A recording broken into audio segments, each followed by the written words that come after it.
Kalau kita wajib mentaati pemimpin yang sudah terpilih, lalu kalau belum terpilih dan kita sedang melakukan pemilihan umum atau pilkada, gubernur dan kriteria semua pemimpin kita kurang serak, lalu apa yang harus kita lakukan? Lalu apa saya harus memilih? Terus nanti kalau yang terpilih dia lagi, dalam kurung Ahok, dia kan kafir, apa kita wajib mematuhi pemimpin tersebut dan bagaimana sikap atau bersikap seseorang yang kebetulan kerja di pemerintahan gubernur?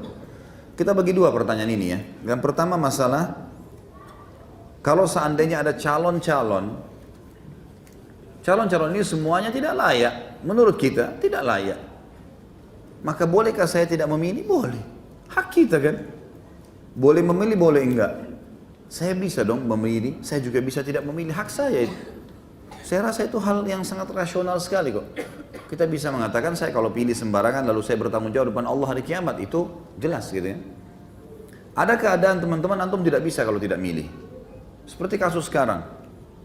Tentu saya pribadi dan saya berharap semua muslimin sudah paham masalah itu. Kita tidak berharap Ahok ini jadi gubernur lagi, mustahil.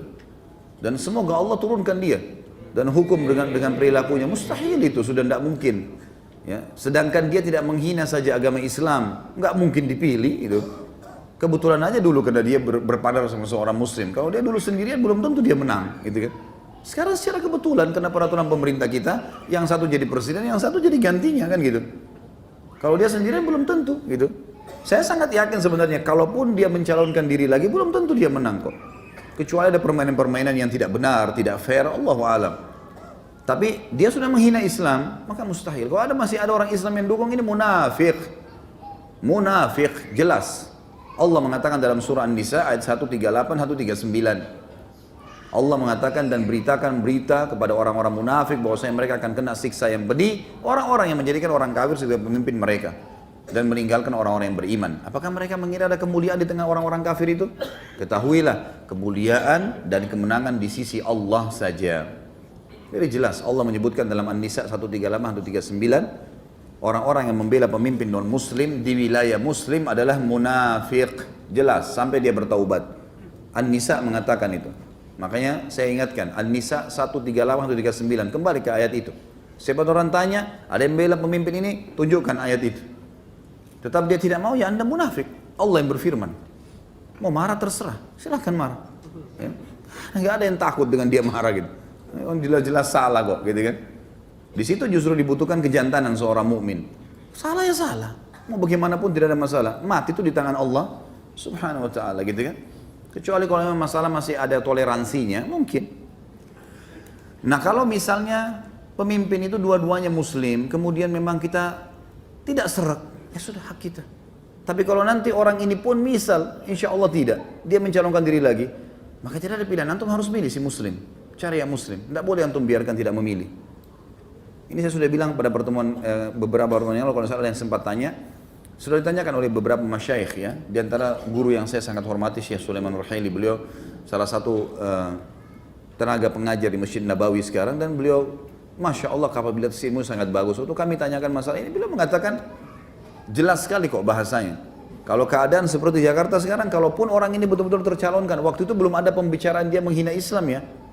Waktu kami tanyakan ini belum ada penghinaan Al-Maidah 51, belum terjadi.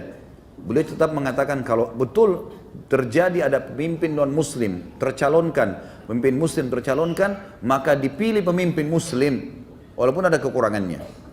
Nggak bisa tidak. Jadi jelas sekali di sini. Sekarang pertanyaan selanjutnya yang kedua dari masih sama, bagaimana kalau terlanjur ada pemimpin non-muslim? Saya sudah pernah jelaskan ini. Kasus pada saat Ahok dipilih jadi pemimpin, jadi gubernur, gitu kan? Selama dia belum menghina Islam, saya yakin kita tahu semua. Ada di antara ulama-ulama kita atau dai-dai kita yang mengatakan berontak lawan Ahok sebelum dia hina ya, nggak pernah kan? Nggak ada sama sekali. Nggak ada ustadz-ustadz bicara, nggak ada dai yang nyalain. Sesuai dengan hukum Allah kita patuhi. Yang tidak hukum Allah tidak sesuai kita tinggalkan. Sekarang kenapa kita ribut masalah ini? Karena memang dia menghina Islam, sudah lain ceritanya. Jadi kalau ada pemimpin non-muslim, baik itu dengan cara penjajahan, seperti waktu Belanda datang merampas Indonesia, gitu kan? Kita nggak punya kekuatan untuk melepaskan diri. Suku Tatar, waktu datang menghancurkan khilafah Abbasiyah di Irak, membunuh banyak muslimin, banyak ulama, buku-buku semua dibuang di lautan, ya, sampai lautan itu berubah menjadi warna tinta semuanya, gitu kan. Kemudian banyaknya bangkai kaum muslimin yang dibunuh sampai puluhan ribu pada saat itu, dan mereka berkuasa. Maka tidak ada kekuatan kaum muslimin pada saat itu, dibiarkan mereka memimpin. Tapi kita berusaha, tentu kita berusaha maksimal untuk bisa, ya, mendapatkan pemimpin yang muslim. Tapi kalau sudah terlanjur atau kita berada di, baik itu dengan cara penjajahan atau misalnya kayak gini sekarang kasus Ahok di Jakarta, kena sistem yang muslimnya jadi presiden, dianya langsung jadi, selama dia tidak buat masalah ya sudah, tunggu sampai jabatannya selesai. Karena tidak mungkin kita bangkang sama pemerintah induk yang memang kita dilarang untuk keluar, kecuali memang kita dilarang sholat, ya. Karena kata Nabi SAW, taatilah pemimpin kalian walaupun seorang budak berkulit hitam dari Habasyah, dari Ethiopia, gitu ya. Walaupun pundakmu dipukul, ya, hartamu diambil, kalau selama dia pemimpin yang induk, ya, kalau kita bicara masalah presiden dan seterusnya ini atau raja, kita patuhi, gitu ya. Selama dia tidak melarang kita sholat. Kalau sudah melarang sholat sudah lain ceritanya. Allahu a'lam. Ya.